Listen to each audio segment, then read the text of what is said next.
Hey everyone, welcome back. If you're new here, I'm Dimitri, and this channel is all about the stories that America forgot. We're talking about ghost towns, unsolved mysteries, historical events that sound too crazy to be true, but they are. Every story is researched, every fact is verified, and I promise you, by the end of each video, you'll see history in a completely different way. So hit that subscribe button, because we've got a hell of a story for you today. Let's get into it. In 1928, deep in the Amazon rainforest, the most powerful industrialist in the world decided to play God. Henry Ford, the man who revolutionized manufacturing, who put America on wheels, who turned Detroit into the motor capital of the world, looked at a map of Brazil and saw opportunity. Not just for rubber, not just for profit, but for the complete transformation of human civilization. What he built there, in the heart of darkness, 200 miles from the nearest city, was supposed to be paradise. An American utopia in the jungle. A perfect town where perfect workers would live perfect lives while producing perfect rubber for Ford's perfect cars. What he got instead was hell on earth. A hell where workers rioted with machetes, where managers fled in terror down the river, where the jungle ate buildings whole, where disease killed faster than doctors could diagnose, where Ford's own son had a nervous breakdown trying to manage the chaos, where millions of dollars disappeared into the green void, leaving behind only ruins and madness. This is the story of Fordlandia, the town that shouldn't have existed. The experiment that proved that not even Henry Ford could conquer nature. The American dream that became a Brazilian nightmare. Right now, if you fly over the Amazon, if you know where to look, you can still see it. The skeleton of Ford's ambition. Empty buildings consumed by vines, streets cracked open by roots, a water tower that stands like a tombstone over the grave of American arrogance. The locals call it the haunted city. They say you can still hear the screams, still smell the burning rubber, still feel the presence of the thousands who died trying to build Henry Ford's impossible dream. But the real horror of Fordlandia isn't what happened there. It's why it happened. It's the fact that Henry Ford, one of the smartest businessmen in history, made every possible mistake because he believed that American superiority could overcome Amazon reality. He was wrong, dead wrong, and the price of his wrongness was paid in blood, madness, and a failure so complete that Ford Motor Company tried to erase it from history. They almost succeeded. For decades, Fordlandia was forgotten. A footnote, an embarrassment, a cautionary tale that nobody wanted to hear. But the jungle remembers everything. The ruins don't lie, and the survivors, the few who are still alive, still willing to talk, they remember the truth about what Henry Ford tried to do in the Amazon. He tried to create a new Eden. What he created was Apocalypse Now. 50 years before the movie. Henry Ford, in 1927, was the richest man in the world, worth over $1 billion when a dollar meant something. He controlled an industrial empire that spanned the globe. He had presidents on speed dial. He had more power than most governments, but he had a problem. A big problem. A problem that threatened his entire empire. Rubber. Every Ford car needed rubber. For tires, for hoses, for gaskets, for dozens of components.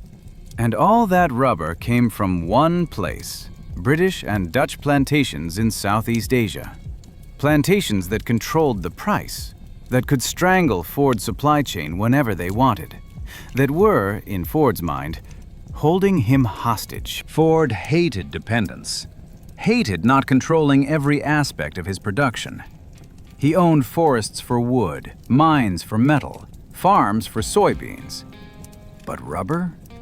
Rubber was his weakness, his vulnerability, his obsession. So when a Brazilian official named Jorge Dumont Viares approached him with an offer, 2.5 million acres of Amazon rainforest for rubber cultivation.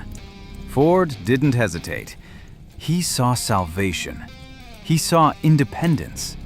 He saw the chance to show the world that American industry could tame any wilderness, conquer any challenge, transform any savage land into productive paradise. The deal was signed in 1927. Ford would get the land essentially for free. In exchange, he would develop it, civilize it, and give Brazil 9% of the profits after 12 years. Brazil thought they were getting infrastructure, development, modernization. Ford thought he was getting an empire. Both were wrong. What they were really getting was a disaster that would cost Ford $20 million, about $300 million in today's money, and countless lives. But Ford didn't know that yet. In 1927, he was invincible. He had revolutionized manufacturing. He had transformed society.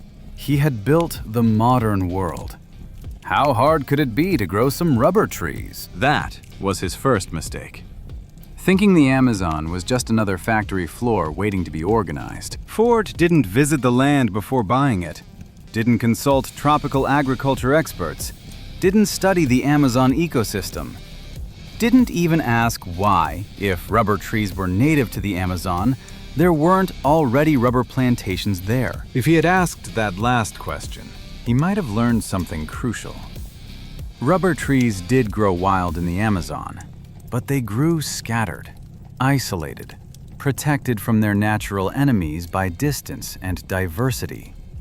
When you planted them together in neat rows, plantation style, you created a buffet for bugs and disease. But Ford didn't ask, didn't investigate, didn't care. He had conquered Detroit. He would conquer the Amazon. In 1928, the first ships arrived at the site Ford had chosen.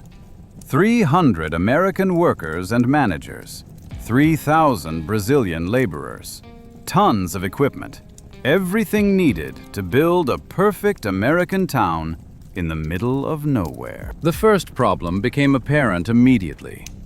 The land Ford had bought, sight unseen, was mostly unusable. Hilly, rocky, prone to flooding.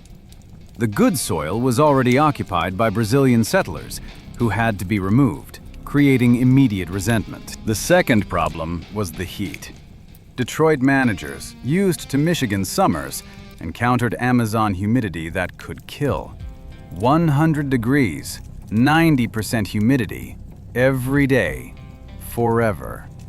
Men collapsed within hours of arrival. Equipment rusted overnight.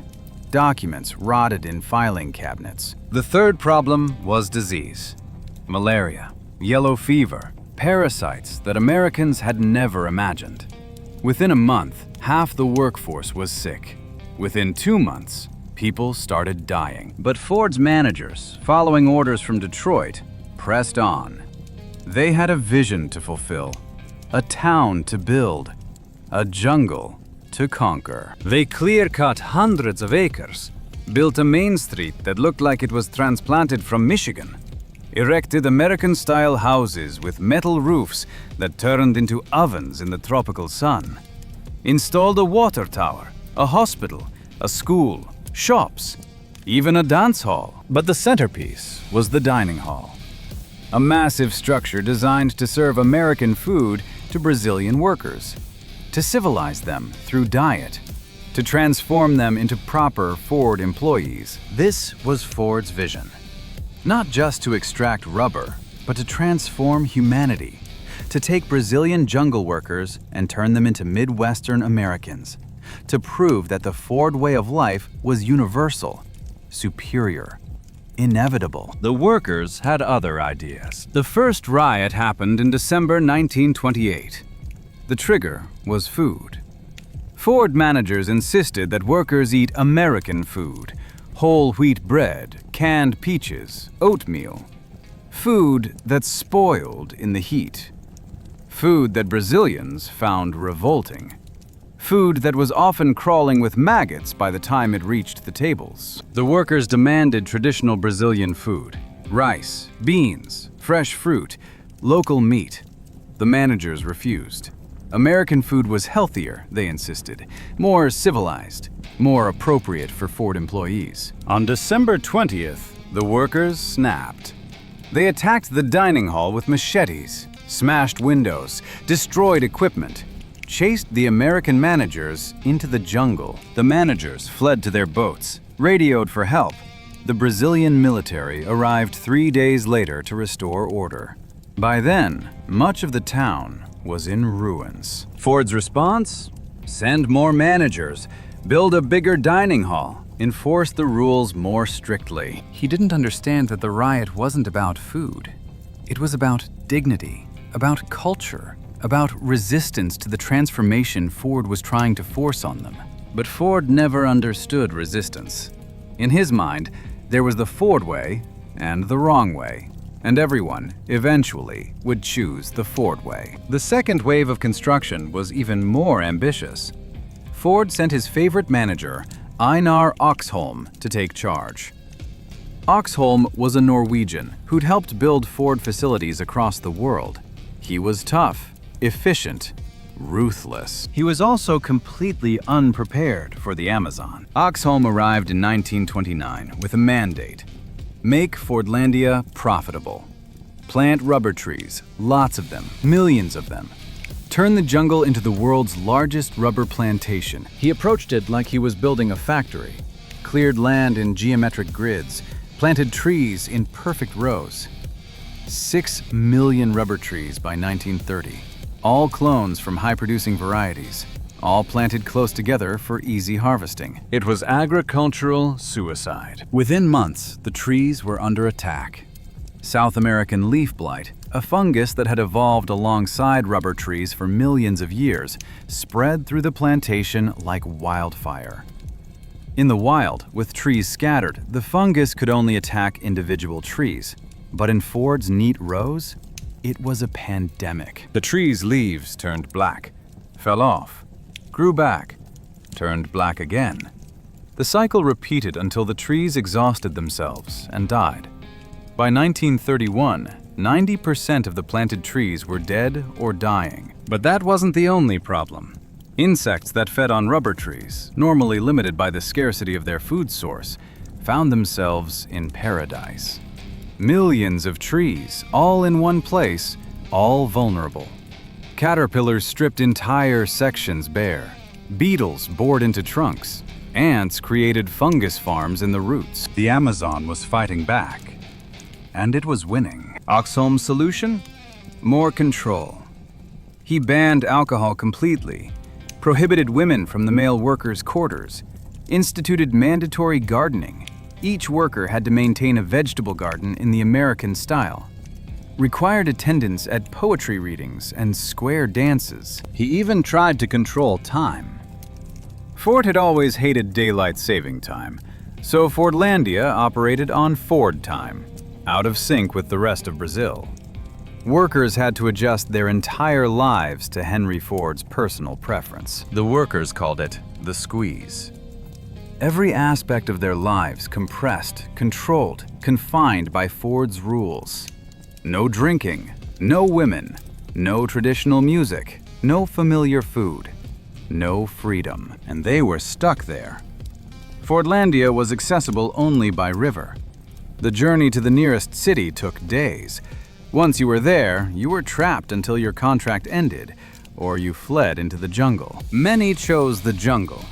Despite the dangers, jaguars, snakes, disease, starvation, workers fled by the dozens. They'd rather risk death in the rainforest than continue living in Ford's paradise. Those who stayed found ways to resist. They built a hidden town 7 miles from Fordlandia called the Island of Innocence. It had bars, brothels, gambling, everything Ford prohibited. Workers would sneak there at night, returning drunk and defiant. Oxholm tried to destroy the Island of Innocence, sent company police. But the locals rebuilt it, moved it, defended it. It became a symbol of resistance, a reminder that even in the middle of nowhere, even under total corporate control, human beings will find a way to to be human. By 1930, Fordlandia was hemorrhaging money. Millions spent, no rubber produced. Trees dying, workers fleeing or revolting. Managers having nervous breakdowns. Ford's response? Send more money, more equipment, more managers. He refused to admit failure, refused to acknowledge that his vision was flawed, refused to believe that the jungle could defeat Henry Ford. He sent his own son, Edsel, to investigate. Edsel arrived in 1931, took one look at the disaster, and had what witnesses described as a nervous breakdown. He fled back to Detroit within a week, reportedly telling his father that Fordlandia was hopeless. Henry Ford didn't listen to his son. Never did. He sent new managers. They tried new techniques. They all failed. The jungle had its own rules, its own systems, its own power. And it didn't care about Henry Ford's vision. In 1933, after 5 years and millions of dollars, Fordlandia had produced almost no usable rubber. The plantation was a graveyard of dead trees.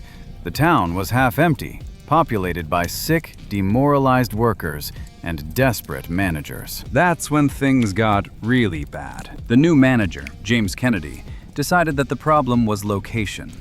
The land at Fordlandia was too hilly, too poor, too diseased.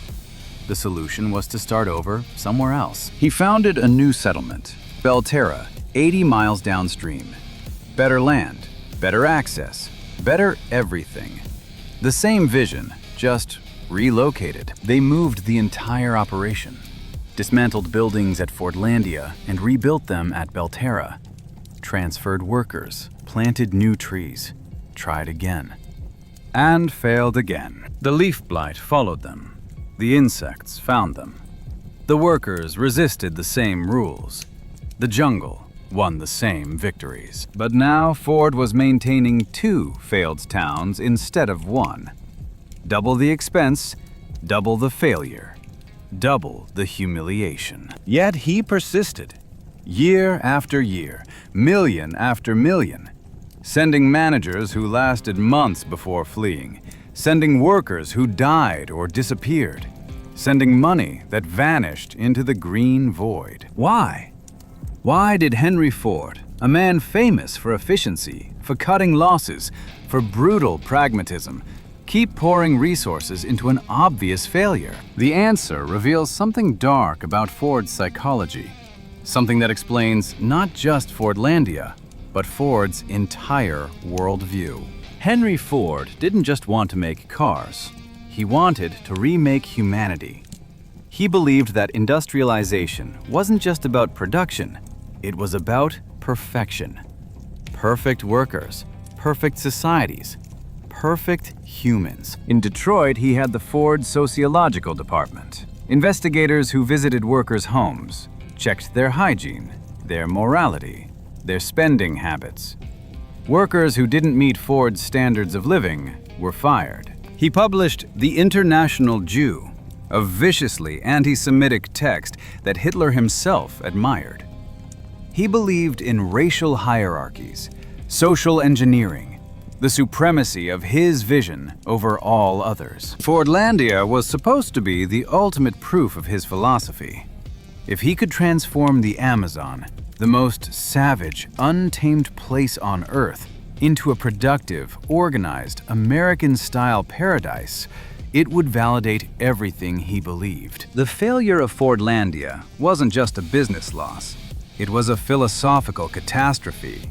It suggested that Ford's vision was wrong, that American industrial civilization wasn't universally applicable, that some things couldn't be controlled, organized, perfected. Ford couldn't accept that, so he kept trying, kept spending, kept failing. Each failure demanding more investment to prove it wasn't really failure. Meanwhile, in the jungle, nature was conducting its own experiment. What happens when you drop an alien civilization into an established ecosystem? The answer was fascinating and horrifying. The American-style houses, designed for Michigan winters, became death traps in the tropical heat. Metal roofs turned rooms into ovens. Windows designed to keep out cold let in clouds of mosquitoes. Basements flooded and bred disease. The cleared land, stripped of jungle vegetation, eroded catastrophically. Tons of topsoil washed into the river with every rain. The land became less fertile with each passing season. The monoculture rubber plantations created ecological disasters. Without the diversity of the jungle, predator-prey relationships collapsed. Insect populations exploded. Plant diseases spread unchecked. But the most interesting transformation was in the workers themselves. Forced to live in two worlds, Ford's American fantasy and Amazon reality, they developed what anthropologists later called cultural schizophrenia. They would attend Ford's mandatory square dances, then practice traditional rituals in secret. They would eat in Ford's dining halls, then hunt for familiar food in the jungle. They would work Ford's shifts, then live on Amazon time. Some workers went genuinely insane.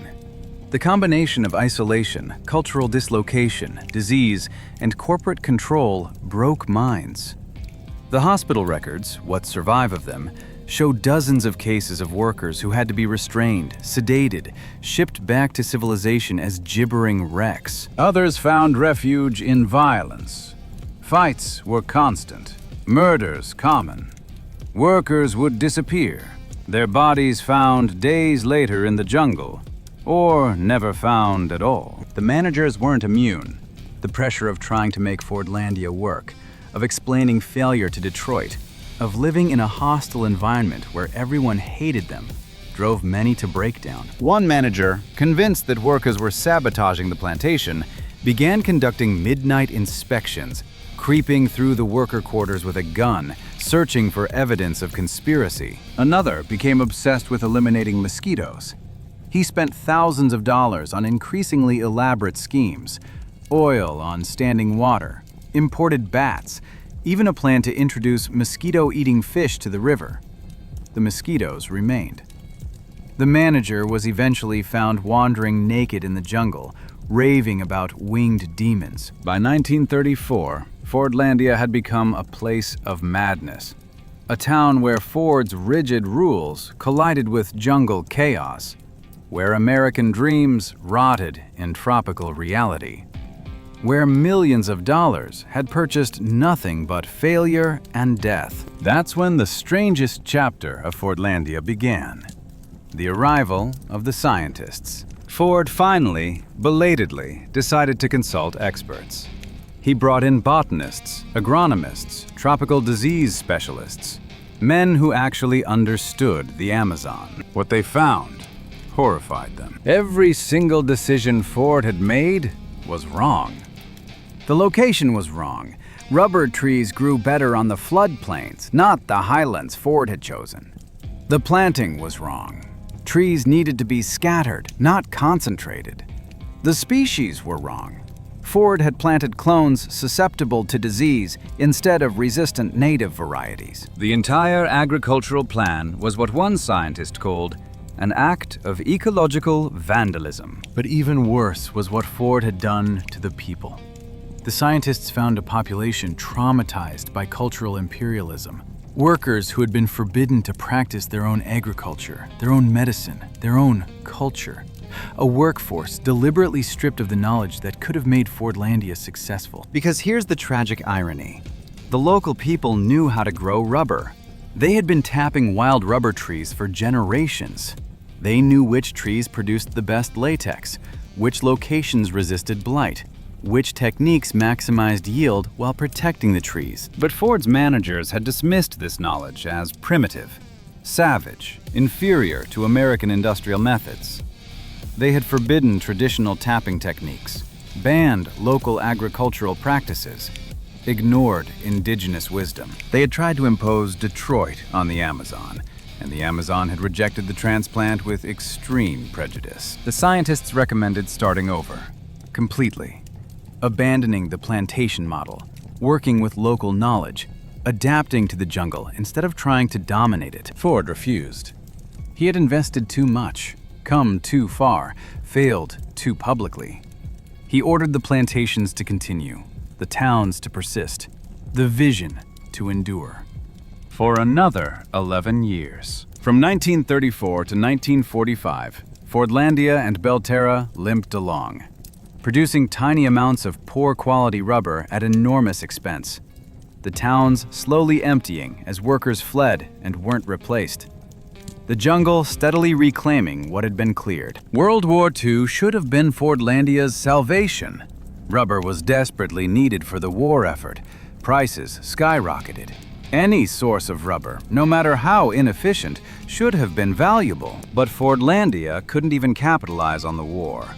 The plantations were so diseased, so unproductive, that it was cheaper to fly rubber from Asia over war zones than to extract it from Ford's Brazilian disaster. In 1945, Henry Ford II, grandson of the founder, took control of Ford Motor Company. One of his first acts was to visit Brazil, to see for himself what had consumed $20 million and 17 years. What he found was a ghost town being eaten by the jungle. Empty houses with trees growing through the roofs, streets cracked and heaved by roots. A hospital full of dying workers and no medicine. A power plant that hadn't run in months. And in the plantation itself, millions of dead or dying rubber trees. A forest of failure. A monument to hubris. Henry Ford II made the only sensible decision anyone had made about Fordlandia in 17 years. He sold it. Gave it back to the Brazilian government for $250,000. Less than 1% of what Ford had invested. Brazil took possession in 1945. They tried to make something of it, failed. Today, about 2,000 people live in what remains of Fordlandia. Squatters, mostly. Living in Henry Ford's ruined houses, using his ruined infrastructure. The water tower still stands, rusted, bullet-holed, a landmark for river traffic. The hospital is a shell. The power plant is scrap.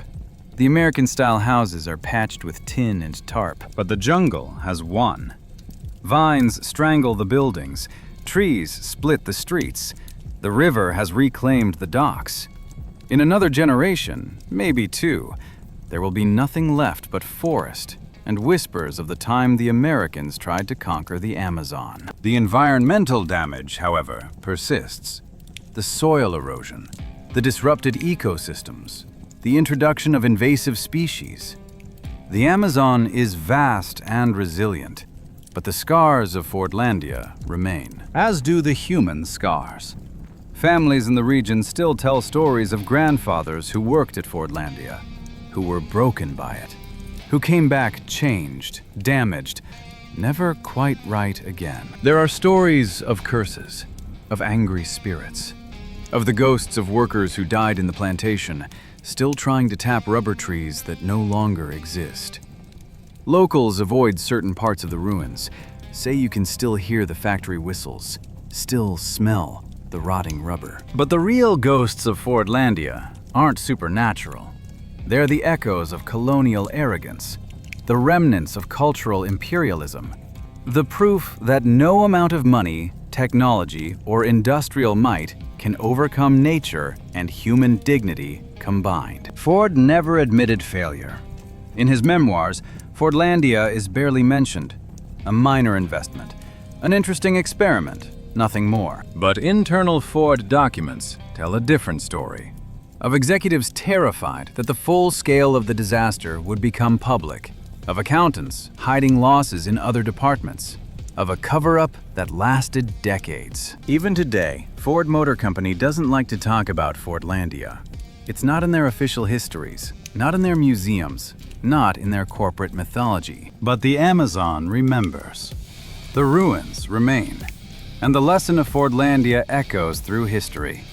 Nature is not a factory floor. Culture is not a commodity. Human beings are not machines.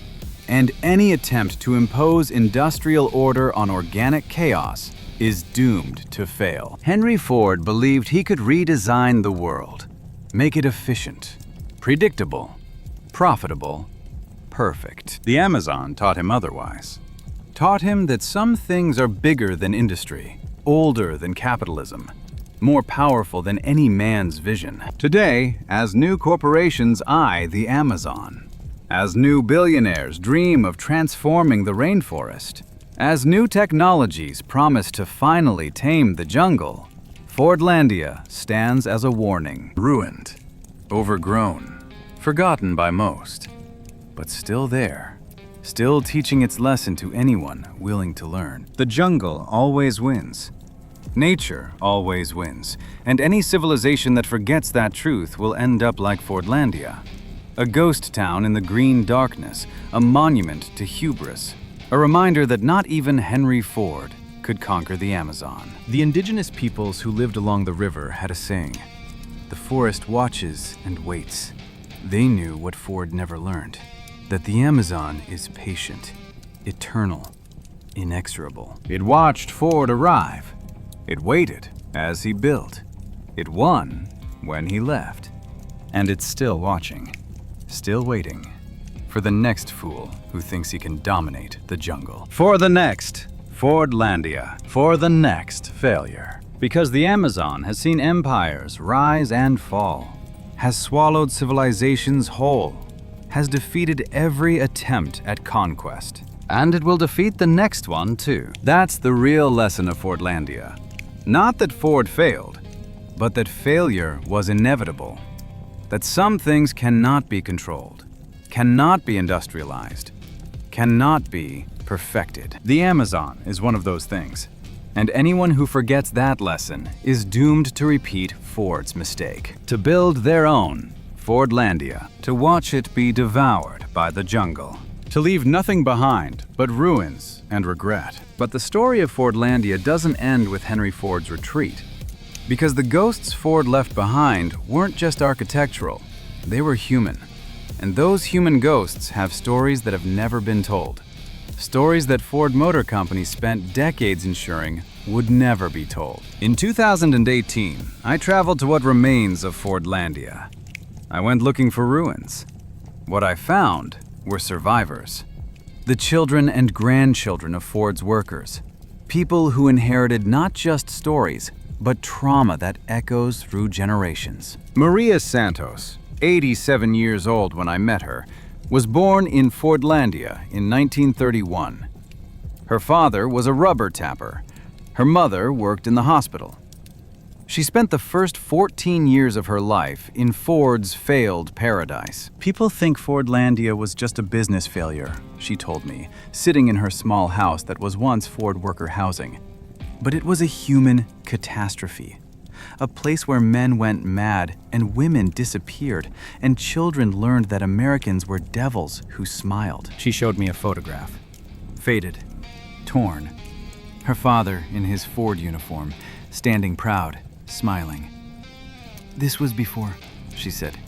"Before the sickness, before the violence, before Ford destroyed him." Her father, João Santos, had been recruited from northeastern Brazil with promises of wealth.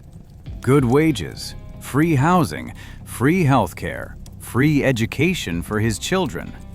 The chance to be part of something magnificent. He believed them, Maria said. He believed he was going to help build the future. Instead, he helped build hell. João's job was to tap rubber trees. But Ford's American managers didn't want traditional tapping. Too slow, too inefficient. They wanted industrial methods, deep cuts, maximum extraction. Techniques that killed trees, but produced more latex in the short term. "My father knew it was wrong," Maria explained. "He tried to tell them. The trees were screaming," he said. "But they didn't listen. They never listened." When the trees started dying, the managers blamed the workers, said they were sabotaging, lazy, incompetent. The beatings started. Not officially. Ford prohibited corporal punishment, but unofficially, in the dark, when production fell short. "They had a room," Maria whispered, "in the processing plant. No windows, soundproof. They called it the education room.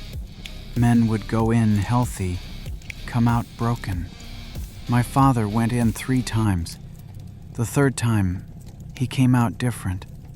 Never smiled again, never spoke above a whisper, never looked Americans in the eye. But the physical violence was just one aspect of Ford's control.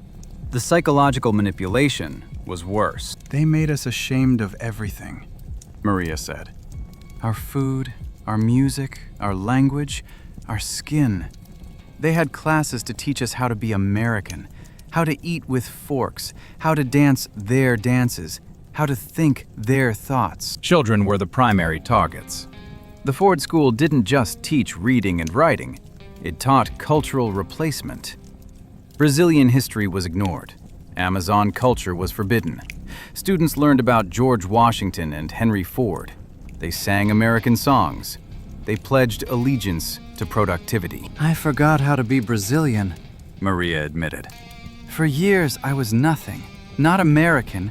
They made sure we knew we could never be that. But not Brazilian either.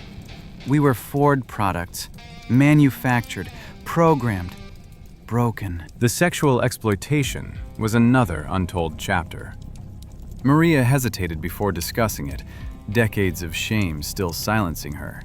But finally she spoke. The American managers had power, total power, and some of them, they took whatever they wanted. Women, girls, boys sometimes. Who could stop them? Who would believe us? Who cared what happened to Brazilian workers? She told me about her friend Anna, 15 years old, who caught the eye of an American supervisor. How Anna tried to resist. How her family was threatened with eviction. How Anna disappeared one night and was found 3 days later floating in the river. They said she drowned herself, suicide. But we knew, everyone knew, and everyone knew to keep quiet. The Ford Hospital, supposedly a blessing for the workers, was actually a testing ground. American doctors used Brazilian workers to experiment with tropical disease treatments, untested drugs, dangerous procedures. The workers had no choice. Medical treatment was mandatory for Ford employees. My mother worked in that hospital, Maria said. She saw things, experiments that went wrong, bodies that were buried at night, records that were destroyed. She tried to keep notes, to document what was happening, but they found her papers. The next day, she was reassigned to laundry. They watched her every moment after that. But perhaps the most disturbing aspect of Fordlandia was what Maria called the breeding program. Ford was obsessed with social engineering, with creating perfect workers. In Detroit, he had programs to Americanize immigrants. In Brazil, he went further. They measured us, Maria recalled. our heads, our bodies, our intelligence. They kept records of which workers were superior.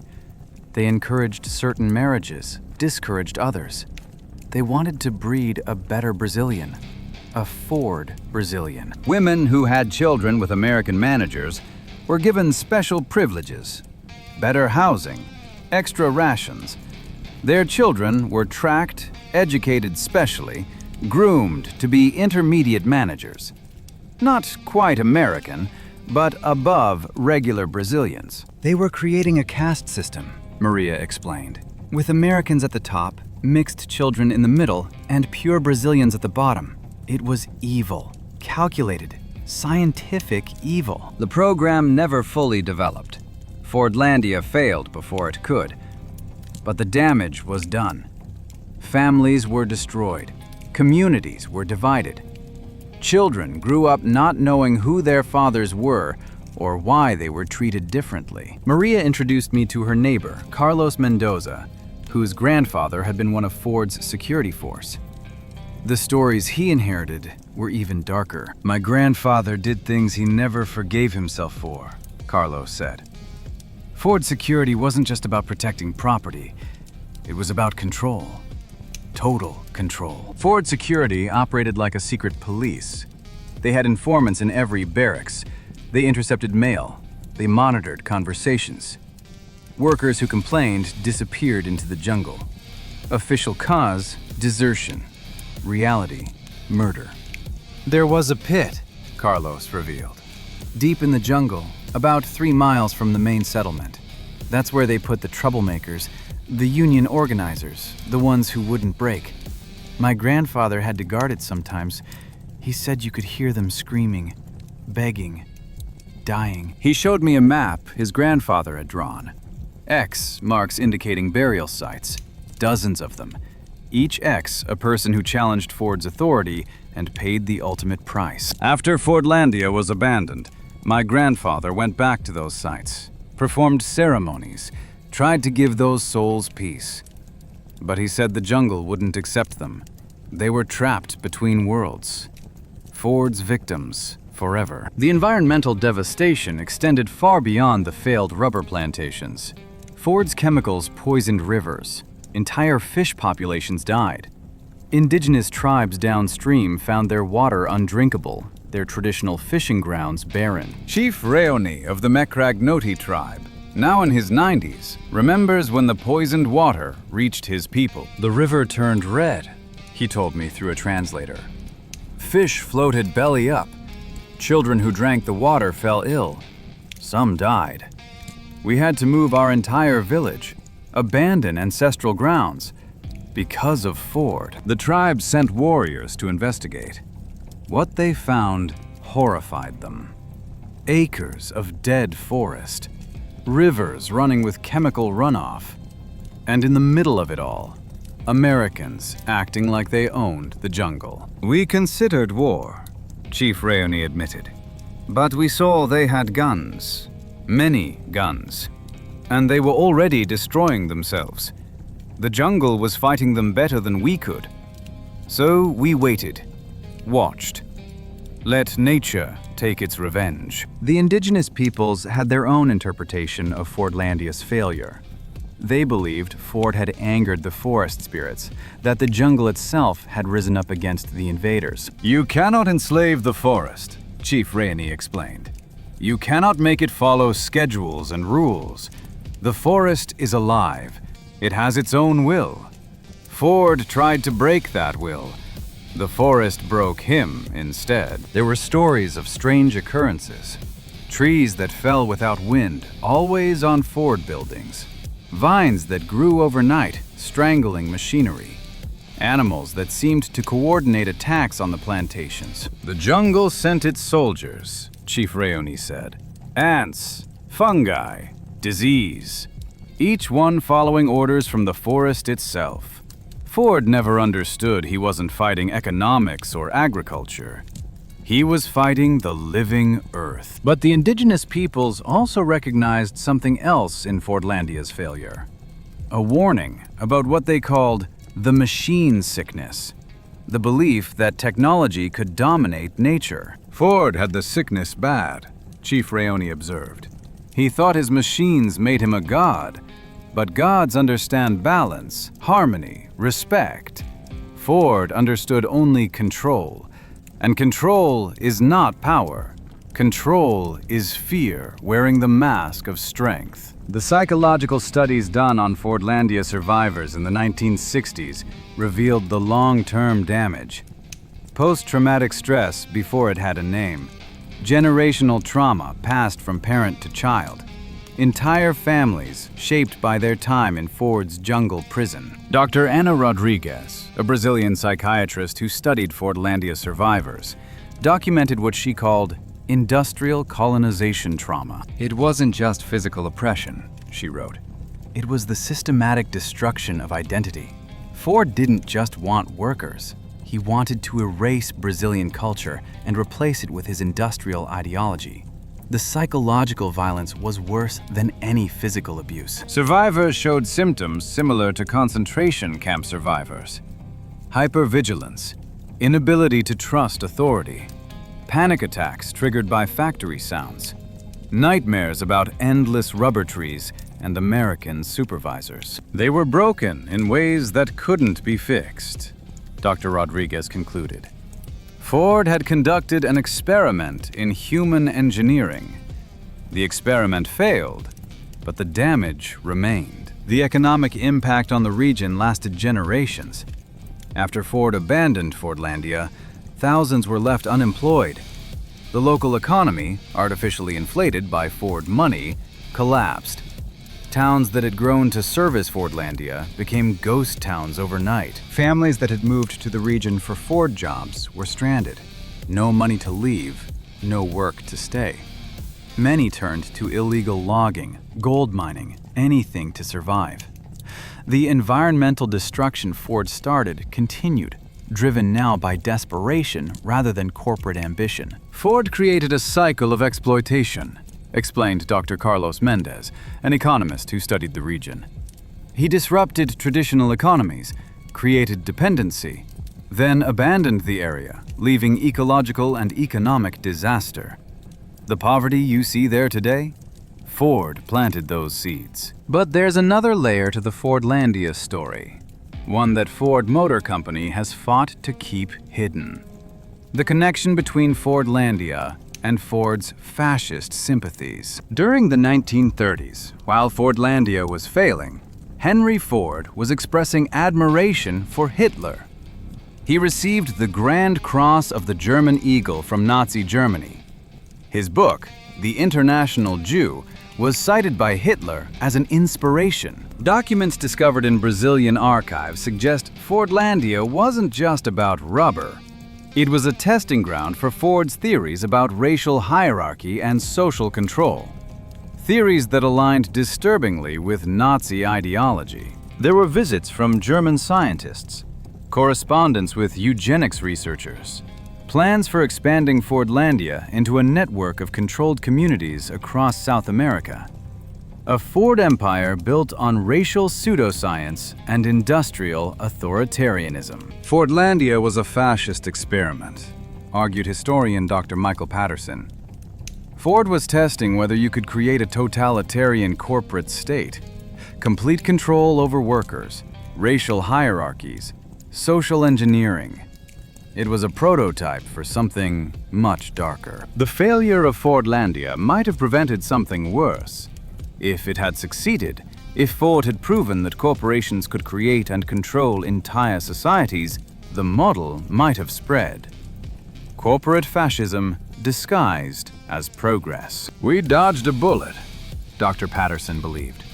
The jungle saved us from Ford's vision of the future, a future where corporations owned not just your labor, but your life, where racial hierarchies were enforced by industrial efficiency, where human beings were just another resource to be optimized. But the ideas Ford tested in Fordlandia didn't die with the plantation. They evolved, spread, mutated into new forms of corporate control. Today's Amazon fulfillment centers, with their surveillance and efficiency requirements, echo Fordlandia's control mechanisms. Company towns in China, where workers live and labor in closed systems, recall Ford's vision.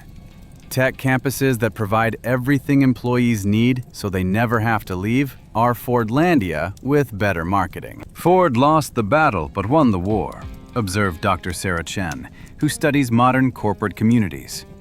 His specific project failed, but his concept succeeded. The idea that corporations can and should control entire communities is now accepted, normal, even desirable to some. She pointed to special economic zones, charter cities, corporate-controlled districts where company law supersedes national law. These are all descendants of Fordlandia. Ford's ghost is everywhere. We just don't recognize it because it doesn't look like a rubber plantation. The survivors of Fordlandia see these connections. They recognize the patterns.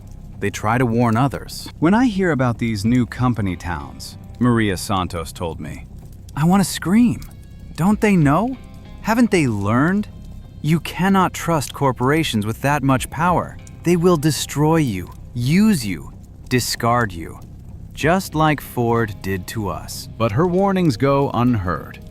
The world has forgotten Fordlandia, or chosen to forget, because remembering would mean acknowledging uncomfortable truths about capitalism, colonialism, and corporate power. The Brazilian government has made efforts to preserve what remains of Fordlandia, not as a monument to Ford, but as a warning, a reminder of what happens when foreign corporations try to impose their will on sovereign nations. But preservation is difficult. The jungle continues its patient consumption. Every year, more buildings collapse, more streets disappear, more evidence of Ford's folly vanishes into the green. Maybe that's best, Reflected Maria Santos. Let the jungle erase it all. Let Ford's dream become nothing but forest and whispers. Let the earth heal from what he did. But others disagree. They want Fordlandia preserved, documented, remembered. If we forget Fordlandia, we'll repeat it, argued Professor Luis Gonzalez of the University of Sao Paulo. Every generation thinks they're smarter than the last, that they can succeed where others failed, that they can conquer the Amazon. They need to see Fordlandia, need to understand that some failures are inevitable. There have been proposals to turn Fordlandia into a museum, a UNESCO World Heritage Site, a monument to corporate hubris.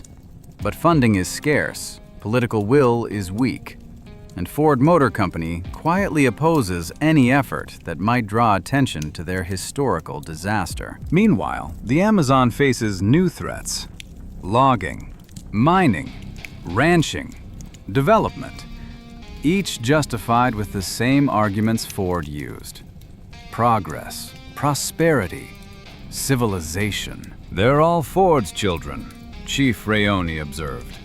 Different names, different nations, same arrogance, same belief that they can dominate the forest, same fate awaiting them. He's watched other projects fail, seen the jungle reclaim roads, farms, settlements, witnessed the forest's patient victory over every attempt at conquest. The jungle remembers everything, he said. Every insult, every wound, every attempt at domination, and it always wins.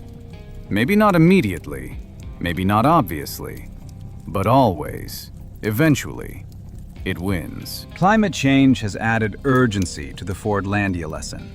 The Amazon rainforest, critical to global climate regulation, faces unprecedented threats. The same colonial mindset that created Fordlandia now threatens the entire planet. Ford thought small, warned climate scientist Dr. Rebecca Martinez. He only wanted to control a piece of the Amazon. Now corporations and governments want to control it all, transform it all, monetize it all. They've learned nothing from Fordlandia. She sees Fordlandia as a microcosm of humanity's relationship with nature. The belief that we can engineer ecosystems, control climate, dominate the natural world through technology and will. Fordlandia failed in 17 years, she noted. Our current assault on the Amazon has been going on for 50. The failure will be proportionally larger, and unlike Ford, we can't just walk away when it collapses. The indigenous peoples have their own prophecy about this. They say the forest is patient, but not infinite, that there will come a point when the jungle stops tolerating human arrogance, when it fights back not just locally, but globally. Ford woke something up, Chief Rayoni claimed. Showed the forest what humans were capable of, what they intended. The forest has been preparing ever since, gathering strength, waiting for the right moment to teach humanity the lesson Ford refused to learn. It sounds mystical, unscientific. But looking at climate change, at ecosystem collapse, at the unexpected ways nature is responding to human assault, the prophecy seems less like superstition and more like prediction. The young people in the Fordlandia region are caught between worlds. They know the history, have inherited the trauma, but they also see opportunity in development, want progress, want prosperity. We don't want another Fordlandia, said João Silva, 23, great-grandson of a Ford worker. But we also don't want to stay poor forever. There has to be a middle way. Development that respects the forest. Progress that doesn't destroy culture. He's studying sustainable agriculture, learning permaculture techniques that work with the jungle rather than against it, trying to find the balance Ford never sought. My great-grandfather's generation had no choice, João explained. Ford or starvation. But we have choices. Education, technology, knowledge. We can learn from Fordlandia instead of repeating it. But the pressure to repeat it is strong. Chinese companies scout the region for plantation sites. American agribusiness wants to convert jungle to soy fields. The Brazilian government itself sometimes forgets the Fordlandia lesson in its rush for development. Every few years, someone shows up with a big plan, Maria Santos said wearily. They're going to build a factory, plant a crop, extract a resource. They have money, technology, certainty, just like Ford. She's seen dozens of projects start and fail, watched the jungle swallow ambitions and investments, observed the pattern repeat with different actors, but the same script. The jungle is the teacher, but humans are bad students, she laughed bitterly. Each one thinks they're special, different, smarter.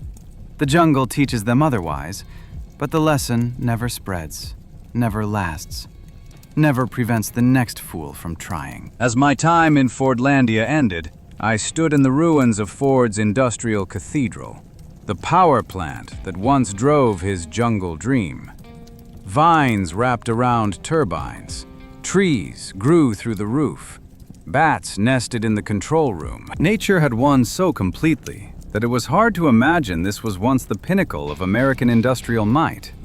Ford's most ambitious project reduced to habitat for insects and birds. But in that destruction was a message, a reminder, a warning. The Amazon is not ours to conquer.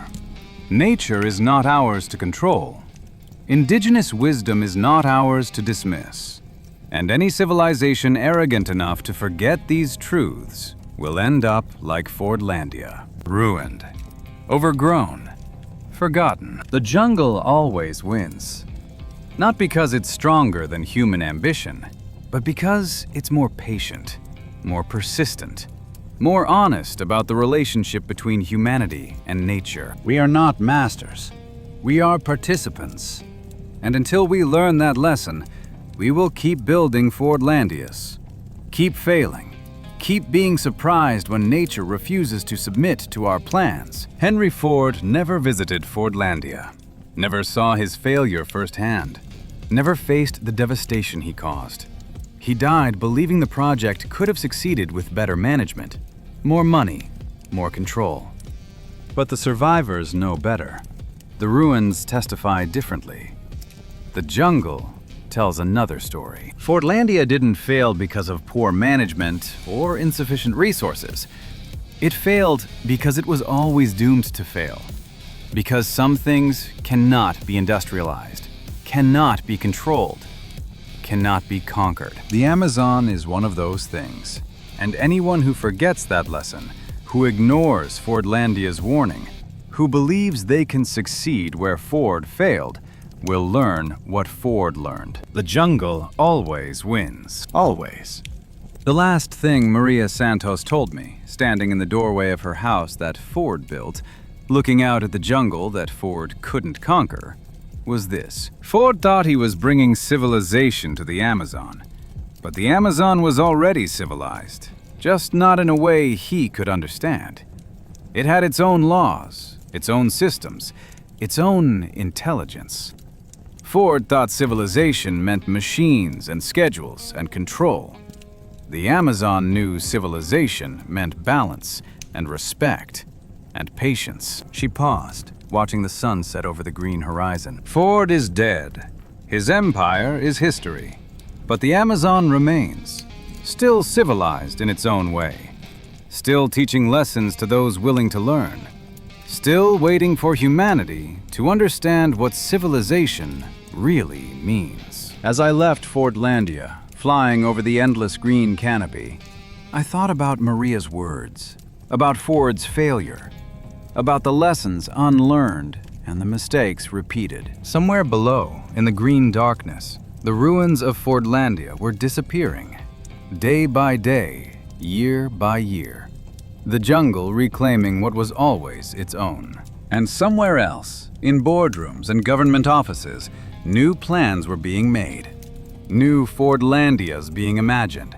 New attempts to conquer what cannot be conquered. The cycle continues. The lesson remains unlearned.